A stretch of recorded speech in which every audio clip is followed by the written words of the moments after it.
Manhwa's popularity has skyrocketed over the past years. Although I still prefer manga over manhwa, you can't deny the fact that there are manhwas out there that can blow your mind, both in story and art. But that's only true for the upper 10% of the whole manhwa spectrum because the lower 90% majority of them are just repetitive trash. And there's nothing wrong with that. Even I like to consume some garbage sometimes. And then cleanse it with pure manga greatness. Really makes you appreciate good writing. But rest assured because I only recommend the good stuff. The upper 10% of the whole manhwa spectrum. Keep in mind that there will be minor spoilers for each series because it's necessary if I want to sell each story very well. But don't worry because I'm not gonna spoil any major plot points that might hinder your enjoyment for each series. So, here we go. Let's address the elephant in the room right away. Solo Leveling is probably the most famous manhwa of all time, and for good reasons. So, in the story, dungeon gates had suddenly appeared all throughout the world, and in response to that, random people also gained abilities to explore these dungeons. We follow Song Jin-woo, an E-rank hunter, also known as the weakest of all mankind as he struggles to fight monsters inside dungeons because he's weak. He joined a raid team, bit more than they can chew, and get decimated completely. He thought he died, but he didn't. Woke up in a hospital bed the next day, completely fine, only now he has these game-like user interface screens in his face. He slowly learned how to use this newfound power, got stronger and stronger as he levels up by completing dungeon raids on his own. Hence why it's called Solo Leveling. Solo Leveling is the perfect beginner's introduction to manhwa because it practically has it all. Great story, even greater art, distinct character designs, and they're all likable too. And aside from the fast-paced, hype-as-balls fight scenes and action, there's a hint of romance sprinkled on top to finish it all off. It's the full package. And more. You can't really go wrong on reading Solo Leveling, so better start it now if you haven't already. Chahae-in is best girl. Just saying. Next up is Eleceed. Eleceed is another great manhwa that not many people really talk about. It's about Kaiden, the strongest awakened ability user in the world who turned himself into a cat. A fat cat. A tsundere fat cat. While in his cat form, Jiwoo, a soft boy who likes cat too much, stumbles upon him and brought him into his house. Jiwoo quickly learns that the cat that he saved can talk and has superpowers, just like him. But in the case of Jiwoo, he hides his abilities because he's seen as a monster by others. Kaiden, on the other hand, embraced his, just like all the other awakened ones in the world. This meeting between the two will plunge Jiwoo into the world of the awakened ones and say bye-bye to his normal, everyday life. A few things quickly stands out about this manhwa. The first one is the character dynamics of the main cast. They are super fun to watch. The constant bickering between Jisuk and Subin is so entertaining, even more so if they team up to bully someone. Woo-in serves as the neutral character to balance the chaos, and Jiwoo is just a ray of sunshine everywhere he goes. Second thing that stands out is the perfect escalation of pretty much everything. I love how it started small, and as Jiwoo controls his powers and learns new techniques, the world also expands in proportion to his growth. And what can I say? It has great story, the art is beautiful, the fights, oh boy, the fights, they slap. Especially when Kaiden is on the screen. You already know that it's gonna be lightning and fire, just like this next manhwa. The beginning after the end is one of the best isekai story that I've read in my entire life. And mind you, I've read a lot of isekai stories. A lot. The story starts off pretty much how you would expect an isekai story would start. A guy dies and gets reincarnated into a fantasy world of swords and magic. Except instead of a normie gamer in his parents' basement, it's a king of an advanced, powerful country. King Grey, with his knowledge from his past life still intact, was given a second chance in life in a fantasy world as Arthur Lewin. Look, I know you're all tired of watching and reading isekai anime and manga all the time. I admit that most of them are cancer and just a waste of time. But believe me when I say that the beginning after the end is different and is actually worth your time. Arthur Lewin is an isekai protagonist that you'll absolutely love. He's a king in his past life, so he already has the charisma and attitude that virgin isekai protagonist doesn't have.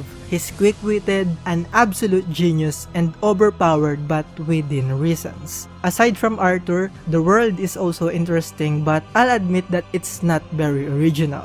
And because this is a power fantasy story, expect high-octane fight scenes and beautifully drawn abilities. But what really sold me on this manhwa is the power system. Yes, it's not unique, but the execution is what separates it with its peers. They explain each and every detail of the system precisely, and the execution of each theory is just masterful. So if you want to experience something new on a very stale genre like isekai, then definitely read this manhwa.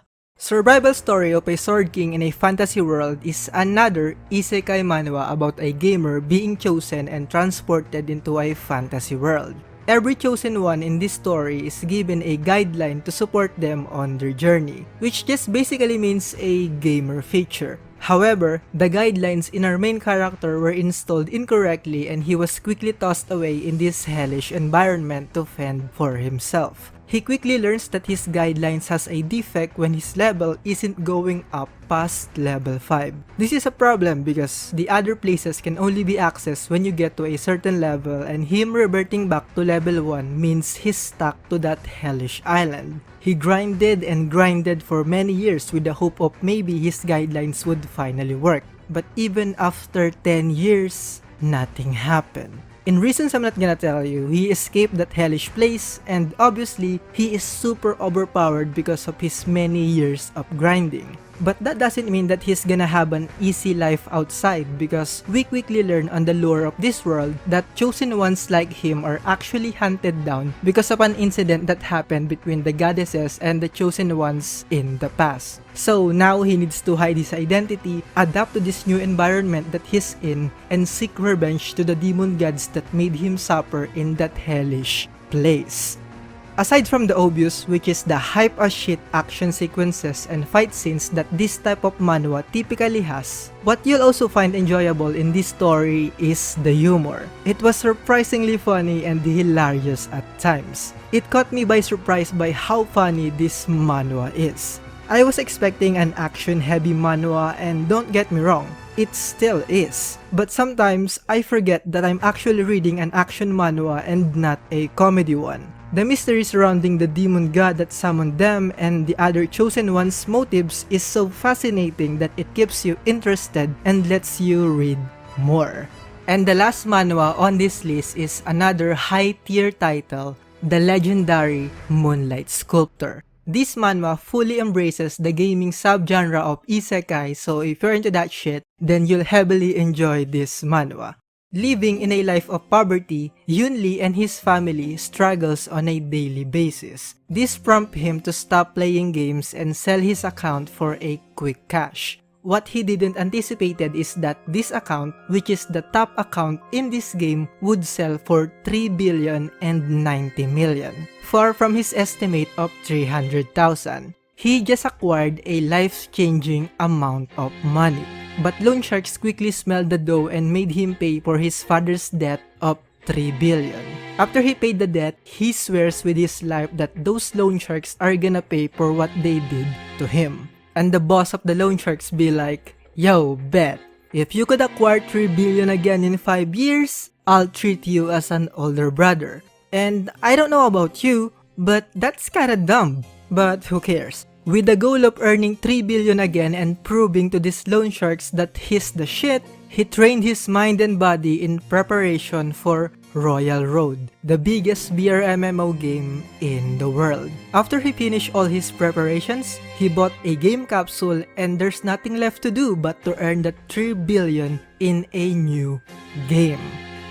Normally, the goal of any players when playing a game is to level up and gain powerful abilities, right? At least that's the case for me.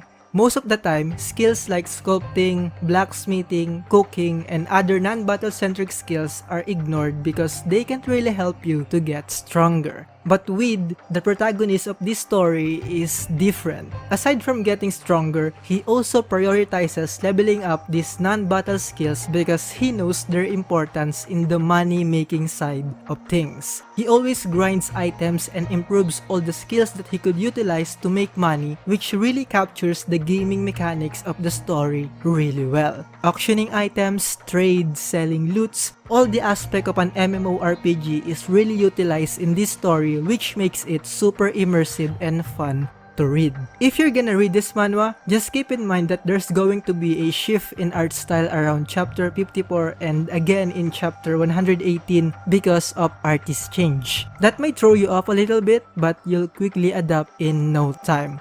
And that's the 5 god tier manhwa that you must be reading right now. I have other manhwa recommendations, so if you're intrigued to know more, subscribe so you don't miss out on any videos in the future. See you next video!